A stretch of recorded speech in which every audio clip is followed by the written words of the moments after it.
चला तर मग आपण नाशिकहून गिरनारला कसे जायचे, कुठे राहायचे आणि साधारण खर्च किती येतो हे सर्व बघू. त्याचबरोबर गिरनारला काय काय पाहावे हे देखील याच व्हिडिओमध्ये आपण बघूया. नाशिकहून आपण अहमदाबाद किंवा राजकोटपर्यंत येऊ शकतो. गिरनार गुजरातच्या जुनागडमध्ये असून राजकोटपासून 100 किलोमीटर अंतरावर आणि अहमदाबादपासून 310 किलोमीटर अंतरावर आहे. येथे येण्यासाठी विविध बसेस आणि इतर सुविधा उपलब्ध आहेत. येथे महाशिवरात्रीला मोठी यात्रा भरते. येथे प्रत्येक वर्षी कार्तिक शुद्ध एकादशीपासून 5 दिवसांची 36 किलोमीटर अंतराची गिरनार परिक्रमा असते. ही परिक्रमा डोंगर, दऱ्या, रस्ता, नदी आणि जंगलांमधून असते. यात हिंस्र प्राणी आणि त्यांच्यापासून धोका देखील असतो. परंतु 36 किलोमीटर अंतराची गिरनार परिक्रमा गुरुदत्तांच्या आशीर्वादाने पूर्ण करता येते. नमस्कार मंडळी, आम्ही आलेलो आहे गिरनारला. तसेच आपल्याला आपले सहकारी व मित्र पण आलेले आपल्याबरोबर. त्यांना आपण त्यांच्या प्रतिक्रिया जाणून घेऊया.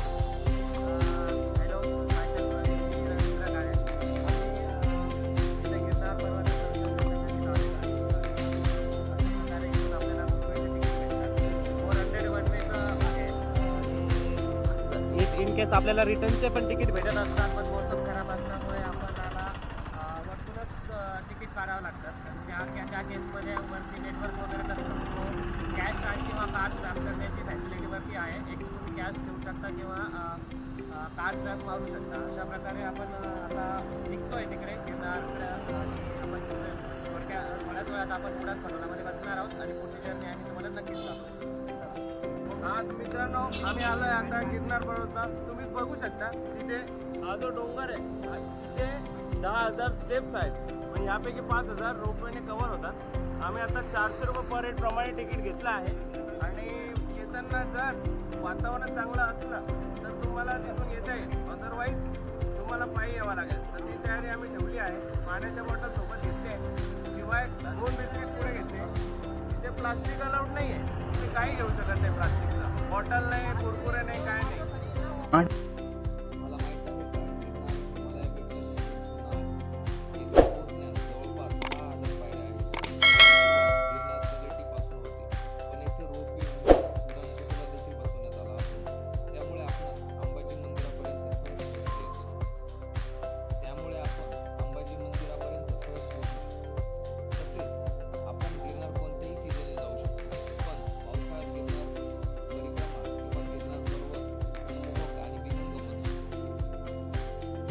गिरनार डोंगराची उंची 1,170 मीटर आहे. सम्राट अशोकाच्या पूर्वीचे गिरनारचे उल्लेख सापडतात. जैन धर्मीयांचे पहिले तीर्थंकर 1001 भगवान नेमिनाथ यांनी याचा उल्लेख केला आहे. येथे इसवी सन पूर्व 250 मधील सम्राट अशोक यांच्या समकालीन शिलालेख येथे आहे. इसवी सन 150च्या शिलालेखात रुद्रदामन राजाने दख्खनच्या राजाचा पराभव केल्याचा आणि सुदर्शन तळे दुरुस्त केल्याचा उल्लेख येथे आहे. सौराष्ट्रातील जुनागड जवळचे हे स्थान दत्त उपासनेचे एक प्राचीन केंद्र आहे. हिंदू, जैन अशा निरनिराळ्या सांस्कृतिक प्रवाहांचा संगम गिरनारवर झाला आहे. अशा ठिकाणी समन्वयकारी दत्तात्रय उभा आहे, याला विशेष अर्थ आहे. यांच्या अनेक शिखरांपैकी अंबामाता, गोरक्षनाथ, नेमिनाथ, गुरुदत्तात्रय व कालिका ही विशेष प्रसिद्ध आहे. गोरखनाथ सर्वात उंच आहे. गिरनारवर गोमुखी, हनुमानधारा व कमंडल ही पवित्र कुंडे असून पायथ्याजवळ दामोदर कुंडल आहे. असं म्हणतात येथे हाडे विरघळतात. या समजुतीने काही लोक त्यात अस्थी विसर्जित करतात. गिरनार हे दत्त, जैन पंथीयांचे फार पवित्र क्षेत्र आहे.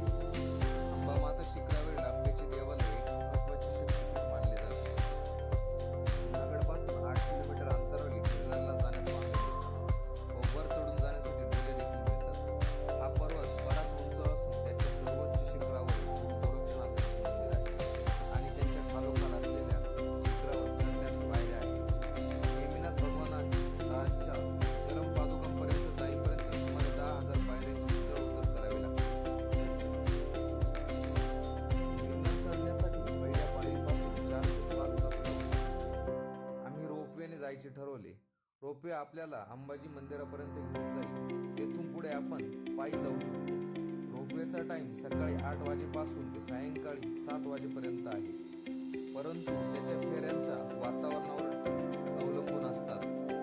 गिरनारचे वातावरण हे नेहमीच बदलते असते. Plastic, selfie stick, gimbal allowed नाही, पण आपण कॅमेरा घेऊन जाऊ शकतो. रोपवेचे तिकीट एका बाजूचे 400 रुपये असून दोन्ही बाजूंचे साधारण 700 रुपयापर्यंत असते, परंतु वातावरणात होणाऱ्या बदलांमुळे एका बाजूचे तिकीट काढणे योग्य असते. हा रोपवे 2020 मध्ये बसवण्यात आला. हा रोपवे आशिया खंडातील दुसरा सर्वात लांब पल्ल्याचा रोपवे आहे.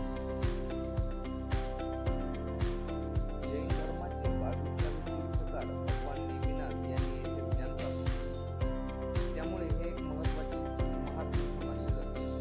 हिंदू धर्मासाठी येथे भगवान दत्तात्रयांचे एक प्रसिद्ध मंदिर आहे, जे ब्रह्मा, विष्णू आणि महेश या त्रिमूर्तीचे एकत्रित रूप मानले जाते. गिरनार पर्वताच्या शिखरापर्यंत पोहोचण्यासाठी सुमारे 10,000 पायऱ्या चढाव्या आणि उतराव्या लागतात. येथे अंबा माता मंदिर, मोरेश्वरनाथ मंदिर, भगवान दत्तात्रयांचे मंदिर, नेमिनाथ मंदिर असे मंदिर आहेत.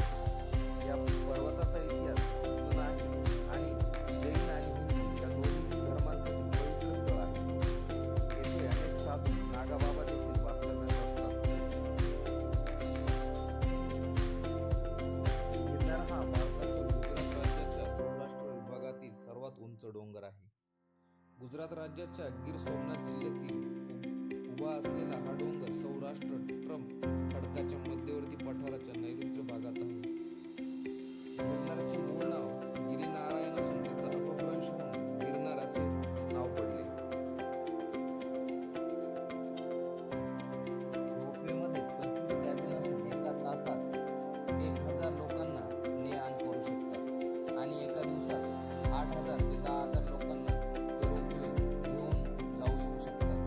रोपवेने 7 ते 8 मिनिटात अंबाजी माता मंदिरापर्यंत आपण जाऊ शकतो. यातून आपणास स्वर्गात आल्याची अनुभूती येते. टेकडीवरील मंदिरं, धुक्याचं साम्राज्य, मनमोहक दृश्य आणि विहंगम नजारे बघता बघता आपण केव्हा अंबाजी माता मंदिरापर्यंत येतो आपणास कळतही नाही. अंबाजी माता मंदिर 3,300 फूट उंच व 5,000 पायऱ्यांवर आहे, तर गिरनार पर्वताची पहिली स्टेप आहे.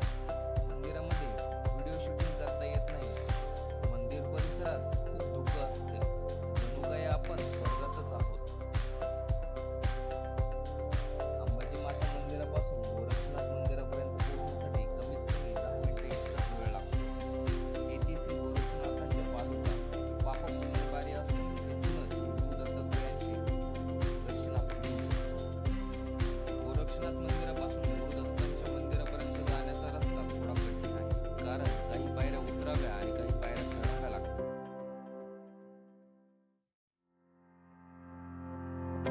गुरु दत्तात्रयांच्या मंदिरापर्यंत जाण्यासाठी 2,000 पेक्षा जास्त पायऱ्या उतराव्या, मग 1,500 पेक्षा जास्त पायऱ्या चढाव्या लागतात. तेव्हा कुठे आपण गुरुदत्तांच्या मंदिराजवळ येऊन पोहोचतो. तुम्ही जर चालू शकत नसाल तर दोन्ही सुविधा येथे उपलब्ध आहेत. साधारण 5,000 पर्यंत किंवा तुमच्या वजनावर त्यांचे रेट अवलंबून असू शकतात.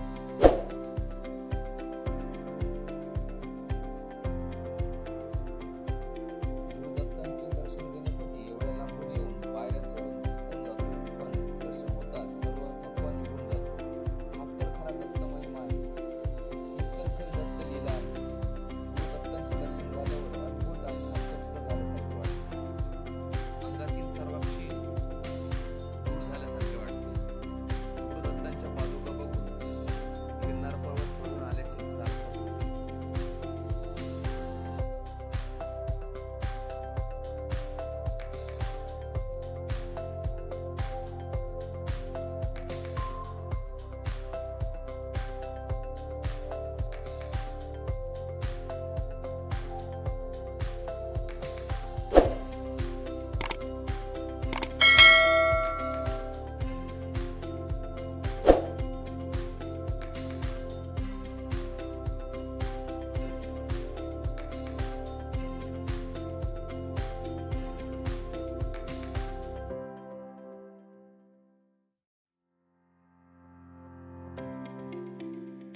जाओ दे।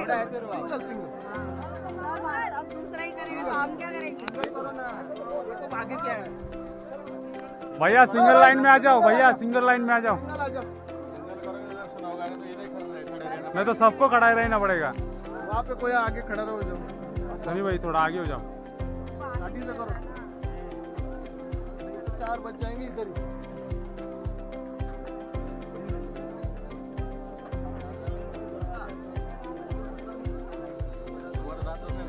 हाँ नहीं तो नहीं जाएंगे सिंगल।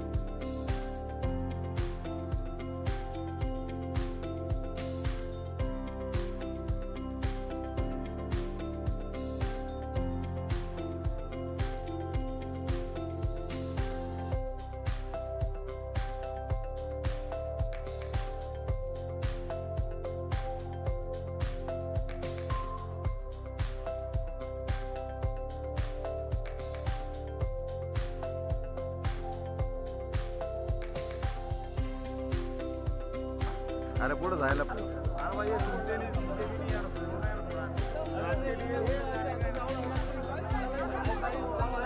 गिरनार पर्वत तुम्ही बघू शकता इथे ट्रॅफिक लागली आहे. तर मित्रांनो तुम्ही बघू शकता इथे लोकांना शिस्त नाही आहेत. आम्ही समजावून 1 तासभर प्रयत्न केला आहे की तुम्ही सिंगल लाईन मध्ये या, पण इथे कुणीच ऐकत नाहीये. इव्हन सगळे वेगवेगळ्या राज्यातले पण तरी त्यांना हिंदीत सांगून सुद्धा समजत नाही. आणि ते पण खरं किती वेळ आपण थांबवणार, आम्ही काही ट्रस्टची लोक नाही आहेत.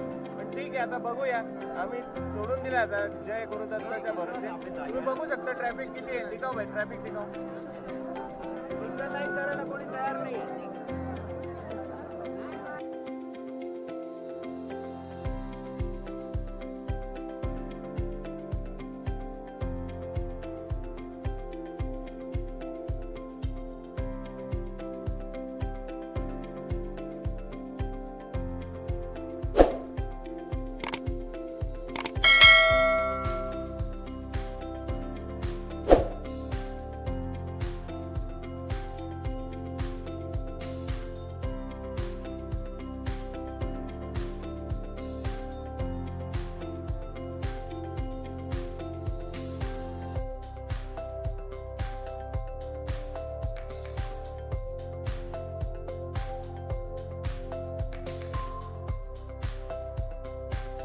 पुन्हा आपण कमानीजवळ येऊन अन्नक्षेत्राजवळ जातो. येथे जाण्यास 10 मिनिटे लागतात. येथे पाणी आणि जेवण याची खूप छान सुविधा आहे, तेही विनामूल्य आहे. आयुष्यात प्रत्येकाने एकदा गिरनारला श्री गुरुदत्तांचे दर्शन घ्यावे. येथे येणारी अनुभूती आणि अनुभव साक्षात गुरुदत्तांचे अस्तित्व दाखवून देत असतात. गिरनार येथे राहण्यासाठी गिरनार पर्वताच्या खाली अनेक आश्रम आहेत. तसेच हॉटेल देखील उपलब्ध असून त्यांचे दर खिशाला परवडेल असेच आहेत. येथे आश्रमात किंवा हॉटेलमध्ये तुमची जेवणाची छान सोय होईल. हा गिरनार पर्वताचा व्हिडिओ तुम्हाला कसा वाटला आम्हाला कमेंट करून सांगा. असे आमचे नवनवीन व्हिडिओ बघण्यासाठी आपल्या चॅनलला सबस्क्राईब करा. हा व्हिडिओ आवडल्यास लाईक करा, शेअर करा. धन्यवाद.